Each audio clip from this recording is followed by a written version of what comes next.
রমজান মাসে সিয়াম ফরজ করার মেন উদ্দেশ্য, মেন টার্গেট হচ্ছে, হে বিশ্বাসীগণ, হে ইমানদারগণ, হে মুসলমানরা, তোমরা ভালোভাবে শুনে রাখো।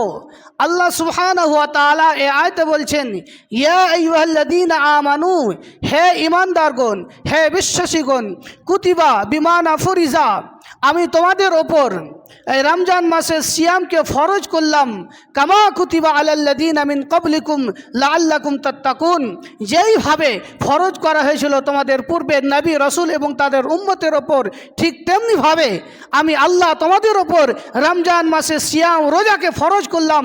কেন? লাআল্লাকুম তাত্তাকুন, যাতে করে তোমরা মুত্তাকি হতে পারো, দিনদার ইমানদার পরহেজগার হতে পারো, যাতে করে তোমরা আল্লাহ ভীরু হতে পারো, যাতে করে তোমরা এই রমজান মাস পেয়ে সিয়াম পালন করে যাতে করে তোমরা আমি আল্লাহকে চিনতে পারো, আল্লাহকে ভয় করতে পারো, যাতে করে তোমরা বেশি বেশি করে নেক আমল করতে পারো, যাতে করে তোমরা পাপ থেকে বেঁচে থাকতে পারো, যাতে করে তোমাদের আত্মাকে শুদ্ধি করে নিতে পারো। এই কারণে আমি আল্লাহ সুবহানাহু ওয়া তাআলা তোমাদের ওপর রমজান মাসের, সকলের ওপর রমজান মাসের সিয়ামকে ফরজ করেছি।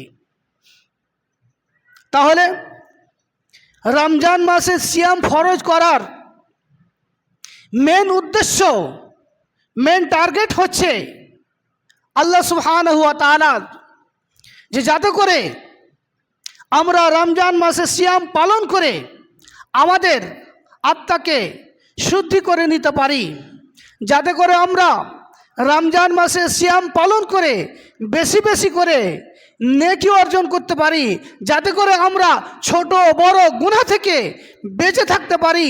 এই কারণে মহান আল্লাহ সুবহানাহু ওয়া তাআলা আমাদের ওপর এই রমজান মাসের সিয়াম ফরজ করেছিলেন।